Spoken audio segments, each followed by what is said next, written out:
ನಮಸ್ತೆ, ನಾನು ನಿಮ್ಮ ಶ್ರೀಪತಿ ಹೆಗಡೆ ಹಕ್ಲಾಡಿ. ನನ್ನೆಲ್ಲ ಮೀಡಿಯಾ ಫೋಕಸ್ ವೀಕ್ಷಕ ಮಿತ್ರರಿಗೆ ಗಣೇಶ ಚತುರ್ಥಿ ಶುಭಾಶಯ. ಗಣಪತಿ ಅಂದರೆ ಅವನೊಬ್ಬ ವಿಶ್ವವ್ಯಾಪಿ ದೇವರು. ಭಾರತದಲ್ಲಷ್ಟೇ ಅಲ್ಲ, ವಿದೇಶಗಳಲ್ಲೂ ಗಣಪತಿ ಫೇಮಸ್. ಹಿಂದೂಗಳಷ್ಟೇ ಅಲ್ಲ, ಇತರ ಧರ್ಮದಲ್ಲೂ ಗಣಪನ ಆರಾಧಕರಿದ್ದಾರೆ. ಗಣಪತಿ ವಿಶ್ವ ಪ್ರತಿನಿಧಿ. ಗಣಪತಿ ಕುರಿತು ಋಗ್ವೇದದಲ್ಲಿ ಉಲ್ಲೇಖವಿದೆ. ಭಾರತದಲ್ಲಿ ಗಣೇಶ ಮಂದಿರದಲ್ಲಿ ಪೂಜೆ ಸ್ವೀಕರಿಸುತ್ತಿದ್ದ ಗಣಪತಿಯ ಬಪ್ಪ ಮೋರಿಯಾಗಿದ್ದಾನೆ. ಬ್ರಿಟಿಷರ ವಿರುದ್ಧ ಸಂಘಟಿತರಾಗಲು ಲೋಕಮಾನ್ಯ ಬಾಲಗಂಗಾಧರ ತಿಲಕ್ 1893ರಲ್ಲಿ ಪುಣೆಯಲ್ಲಿ ಮೊದಲ ಸಾರ್ವಜನಿಕ ಆಚರಣೆಗೆ ಚಾಲನೆ ಸಿಕ್ಕಿದ್ದು ಇತಿಹಾಸ.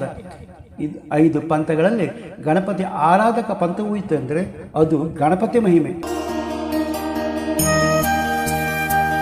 ಕರ್ನಾಟಕದಲ್ಲಿ ಸಾರ್ವಜನಿಕ ಗಣೇಶೋತ್ಸವ ಮುದವಾಡ ಕೃಷ್ಣರಾಯರು ಆರಂಭಿಸಿದರು.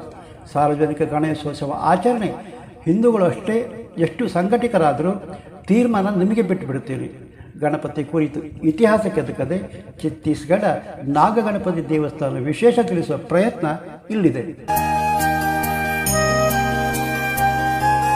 ವಿಶ್ವದಾದ್ಯಂತ ಸಾಕಷ್ಟು ಗಣಪತಿ ದೇವಸ್ಥಾನ ಇದೆ, ಆದರೆ ಛತ್ತೀಸ್ಗಢ ನಾಗಗಣಪತಿ ದೇವಸ್ಥಾನದಂತೆ ಮತ್ತೊಂದಿಲ್ಲ. ಅರ್ಚಕರು ಹೆಲಿಕಾಪ್ಟರ್ನಲ್ಲಿ ಬಂದು ಪೂಜೆ ಮಾಡುವ ಗಣಪನಿಗೆ 1103 ವರ್ಷ ಇತಿಹಾಸ. ಛತ್ತೀಸ್ಗಢ ಡೋಲ್ಕಲ್ ಬೆಟ್ಟದಲ್ಲಿ ನಾಗ ಗಣಪತಿ ಕೂತಿದ್ದಾನೆ. ಅಚ್ಚರಿಯನ್ನು ಗೊತ್ತಾ, ಪ್ರತಿ ವರ್ಷ ಗಣೇಶನ ಮೂರ್ತಿ ಬೆಳೆಯುತ್ತಂತೆ.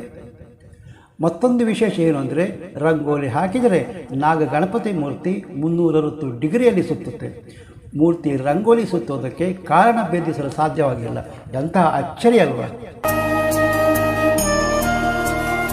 2ನೇ ಶತಮಾನ ನಾಗ ಸಾಮ್ರಾಜ್ಯ ಕಾಲದಲ್ಲಿ ದೇವಾಲಯ ನಿರ್ಮಿಸಲಾಗಿದೆ ಎಂದು ಹೇಳಲಾಗುತ್ತೆ.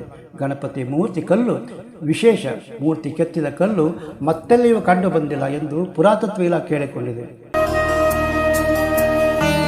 1924ರಲ್ಲಿ ಛತ್ತೀಸ್ಗಢ ಭೂಕಂಪದಲ್ಲಿ ಡೋಲ್ಕಲ್ ಬೆಟ್ಟ 4 ಭಾಗವಾಗುತ್ತೆ.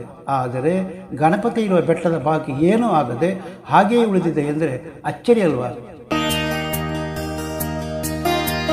ಗಣಪತಿ ದರ್ಶನ ಮಾಡಬೇಕಿದ್ರೆ ಡೋಲ್ಕಲ್ ಬೆಟ್ಟ ಹತ್ತಬೇಕು. ಬೆಟ್ಟ ಏರೋದು ಅಂದರೆ ಸುಲಭ ಸಾಧ್ಯವಿಲ್ಲ. ಆದರೆ ದೇವಸ್ಥಾನ ಸನಿಹದ ಬಸ್ಕಾರ್ ಬೆಟ್ಟ ಹತ್ತುವುದು ಸುಲಭ. ಈ ಬೆಟ್ಟ ಹತ್ತಿದರೆ ಡೋಲ್ಕಲ್ ಬೆಟ್ಟದಲ್ಲಿರುವ ಗಣೇಶನ ದರ್ಶನ ಆಗುತ್ತೆ. ದೇವಾಲಯದ ಪೂಜೆ ಛತ್ತೀಸ್ಗಢ ಸರ್ಕಾರ ವಹಿಸಿಕೊಂಡಿದೆ. ಪುರೋಹಿತರು ಹೆಲಿಕಾಪ್ಟರ್ನಲ್ಲಿ ಬಂದು ಪೂಜೆ ಸಲ್ಲಿಸಿ ಮರಳುತ್ತಾರೆ.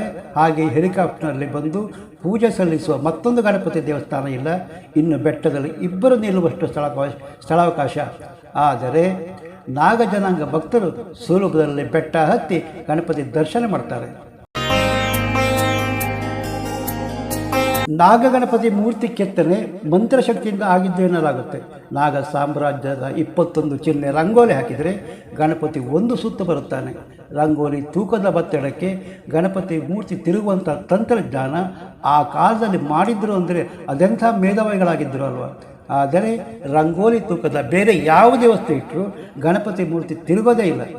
ಬೇರೆ ಯಾವುದೇ ರಂಗೋಲಿ ಬರೆದರೂ ಮೂರ್ತಿ ಹಂದಾಡಲ್ಲ. ಆದರೆ ನಾಗ ಸಾಮ್ರಾಜ್ಯದ 21 ಚಿಹ್ನೆ ಬರೆದರೆ ಮೂರ್ತಿ 1 ಸುತ್ತು ಹಾಕುತ್ತದೆ. ಈ ಪವಾಡವೇ ಸಾಕಷ್ಟು ಭಕ್ತರ ಆಕರ್ಷಿಸಲು ಕಾರಣ. ಬೆಟ್ಟದ ಮೇಲೆ ಗಣಪತಿ ಏಕಾಂಗಿ. ಛತ್ತೀಸ್ಗಢ ದಾಂತೇವಾಡ ಜಿಲ್ಲೆ ಡೋಲ್ಕಲ್ ಬೆಟ್ಟದ ಮೇಲಿದ್ದಾನೆ ಗಣಪಯ್ಯ. ರಾಯ್ಪುರದಿಂದ 350 ಕಿಲೋಮೀಟರ್ ದೂರ, ಸಮುದ್ರ ಮಟ್ಟದಿಂದ 3000 ಅಡಿ ಎತ್ತರ. ಬೆಟ್ಟಕ್ಕೆ ಡೋಲ್ಕಲ್ ಬೆಟ್ಟ ಅಥವಾ ಡೋಲ್ಕರ್ ಗಣಪತಿ ಎಂದು ಕರೆಯಲಾಗುತ್ತೆ. ಗಣೇಶನ ವಿಗ್ರಹವೂ ವಿಶಿಷ್ಟ. ಬಲಗೈಯಲ್ಲಿ ಕೊಡಲಿ ಮತ್ತು ಮೇಲಿನ ಕೈಯಲ್ಲಿ ದಂತ ಹಿಡಿದಿದ್ದಾನೆ. ಎಡಗೈಯಲ್ಲಿ ಜಪಮಾಲೆ, ಮೋದಕವಿದೆ. ಪರ್ವತದಲ್ಲಿ ಪರಶುರಾಮ ಮತ್ತು ಗಣಪತಿ ನಡುವೆ ಭೀಕರ ಯುದ್ಧ ನಡೆಯಿತು ಎಂದು ಹೇಳಲಾಗುತ್ತೆ. ಮಹಾದೇವನ ತಪಸ್ಸರಿಂದ ಪರಶುರಾಮ ಸಾಕಷ್ಟು ಶಕ್ತಿ ಸಂಪಾದಿಸಿದ್ದ. ಅದೇ ಯುದ್ಧಕ್ಕೆ ಕಾರಣ ಎನ್ನಲಾಗುತ್ತಿದ್ದರು. ಮಹಾದೇವನಿಗೆ ಒಂದು ಥ್ಯಾಂಕ್ಸ್ ಹೇಳಲು ಕೈಲಾಸಕ್ಕೆ ಹೋಗುವಾಗ ಗಣಪತಿ ಪರಶುರಾಮನ ಪರ್ವತದಲ್ಲಿ ತಡೆದು ನಿಲ್ಲಿಸುತ್ತಾನೆ. ಪರಶುರಾಮ ಗಣಪತಿ ಮೇಲೆ ದಾಳಿ ಮಾಡುತ್ತಾನೆ. ದಾಳಿಯಿಂದ ಗಣಪತಿಯ ದಂತ ಮುರಿಯುತ್ತೆ. ಒಂದು ಅರ್ಧ ಹಲ್ಲು ಮತ್ತು ಇನ್ನೊಂದು ಪೂರ್ಣ ಹಲ್ಲಿನ ಗಣಪ ವಿಗ್ರಹಕ್ಕೆ ಇಲ್ಲಿ ಪೂಜೆ ಸಲ್ಲಿಸಲಾಗುತ್ತೆ. ಗಣಪತಿ ದೇವಸ್ಥಾನ ತಲುಪಲು 5 ಕಿಲೋಮೀಟರ್ ಕಷ್ಟದ ಮೆಟ್ಟಲು ಏರಬೇಕಾಗುತ್ತೆ. ದಟ್ಟ ಕಾಡು, ಜಲಪಾತ, ಹೆಮ್ಮರ, ಎತ್ತರದ ಬಂಡೆಗಳು ಸಿಗುತ್ತೆ. ನಾಗಗಣಪತಿ ದೇವಸ್ಥಾನ ಟ್ರೆಕ್ಕಿಂಗ್, ಪ್ರಕೃತಿ ಸೌಂದರ್ಯ, ಬೆಟ್ಟದ ನೆತ್ತಿಯಲ್ಲಿ ಕಾಣುವ ಪ್ರಕೃತಿ ಸೌಂದರ್ಯ ಅವರ್ಣನೀಯ. 1934ರಲ್ಲಿ ವಿದೇಶಿ ಭೂಗೋಳಶಾಸ್ತ್ರಜ್ಞರು ಗಣಪತಿ ಮಂದಿರ ಕಂಡುಹಿಡಿದರು. 2012ರಲ್ಲಿ ದೇವಾಲಯದ ಚಿತ್ರ ಪತ್ರಕರ್ತರೊಬ್ಬರು ವೈರಲ್ ಮಾಡಿದರು. ಆದರೆ 2017ರಲ್ಲಿ ಗಣೇಶ ವಿಗ್ರಹ ಹಾಳು ಮಾಡಿದ ಘಟನೆ ನಡೆದು ಗಣೇಶನ ಮರುಸ್ಥಾಪಿಸಲಾಗಿದೆ. ಇದಿಷ್ಟು ನಾಗಗಣಪತಿ ದೇವಸ್ಥಾನದ ಚಿಕ್ಕ ಡೀಟೇಲ್ಸ್. ಸ್ನೇಹಿತರೆ, ನೀವಿನ್ನು media focus YouTube channel subscribe ಮಾಡಿರದಿದ್ದರೆ ತಕ್ಷಣ ಸಬ್ಸ್ಕ್ರೈಬ್ ಮಾಡಿ, ಲೈಕ್ ಮಾಡಿ, ಅಭಿಪ್ರಾಯ ತಿಳಿಸಿ. ಮತ್ತೊಂದು ಹೊಸ ವಿಷಯದೊಟ್ಟಿಗೆ ನಿಮ್ಮ ಮುಂದೆ ಬರುತ್ತೇನೆ. ಅಲ್ಲಿಯ ತನಕ ನಮಸ್ಕಾರ. ಜೈ ಕರ್ನಾಟಕ, ಜೈ ಹಿಂದ್.